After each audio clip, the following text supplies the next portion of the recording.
channel. If it's your first time here, welcome. I am actually at the Lagos International Airport right now, and I'm going to be flying South African Airways on an amazing trip. So you guys are going to see a lot of amazing vlogs after this.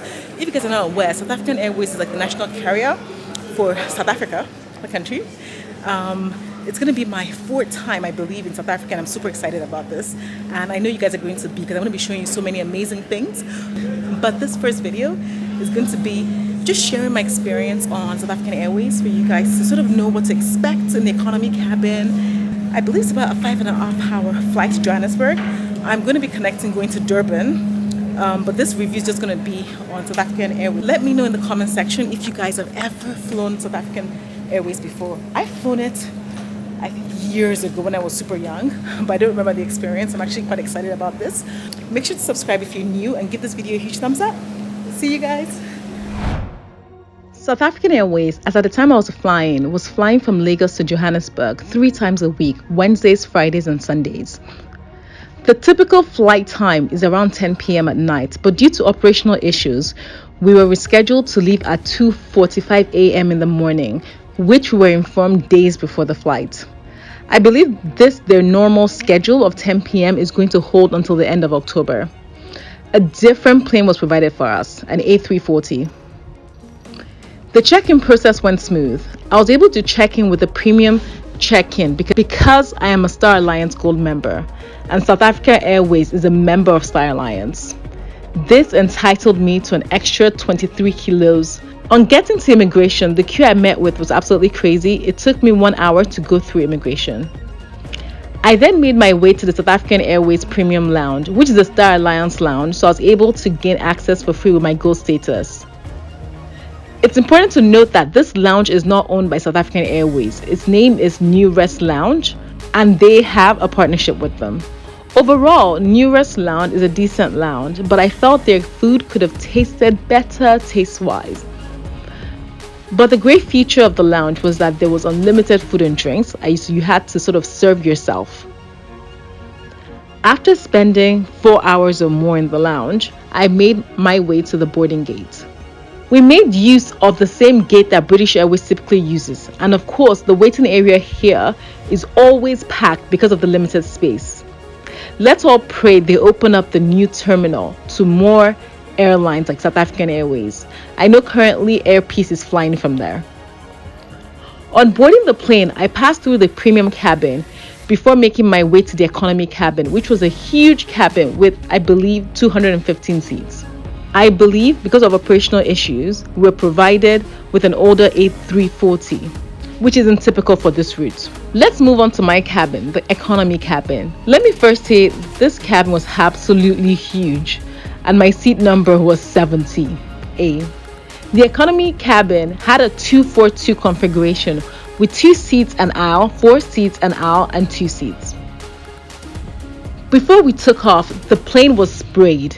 In case you didn't know, the process is known as disinsection and is required on flights to and from certain destinations to prevent infectious and contagious diseases.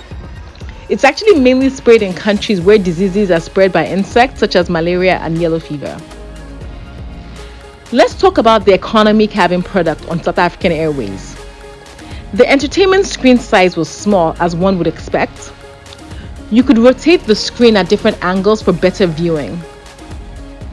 The legroom available was decent for me, but bear in mind I am only 5'3". We were provided with laminated safety cards which had all the safety instructions in case of emergency as per normal. The cabin hostess then passed through the flight to provide us with a small amenity kit. It contained a pair of socks, a night mask, and a toothbrush and toothpaste. We were also given the standard economy headsets. Placed on our seats were a package that contained a fluffy pillow and a blanket that was actually quite sizable. I won't lie, the plane was very cold.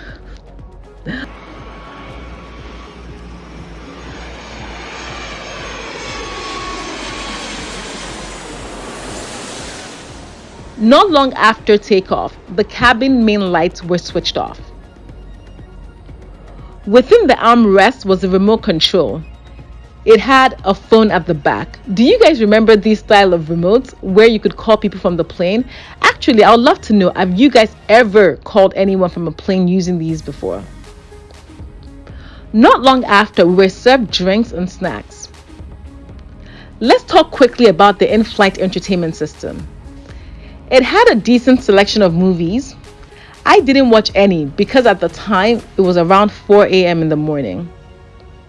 Our meal service was then served. I opted for the chicken meal.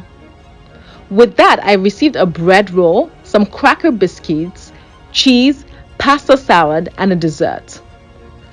The rice and chicken was lovely. And I won't lie, I was so hungry because I didn't have a proper meal at dinner. And the lounge meal wasn't that great.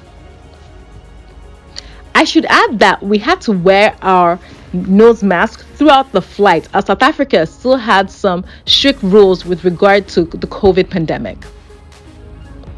The only part of the meal I didn't dive into was the salad. I have something against salad, like cold food. I like my food hot most of the time, to be honest. Who else is like me? Let me know below. Now, let's do a quick washroom review. The washroom was pretty standard, small inside as per most aircraft's economy cabin's washroom. It also had a baby changing table, very useful for mothers. Not long after, we landed in Johannesburg. I believe they actually served a small snack meal before we landed, but I was too tired to wake up for this. Overall, a lovely flight. We'll definitely like to fly in their newer cabins in the future and review the experience for you guys. I really hope you enjoyed this review, and I look forward to sharing more awesome South Africa content with you. Don't forget to subscribe. Thank you once again, and I will see you on my next video.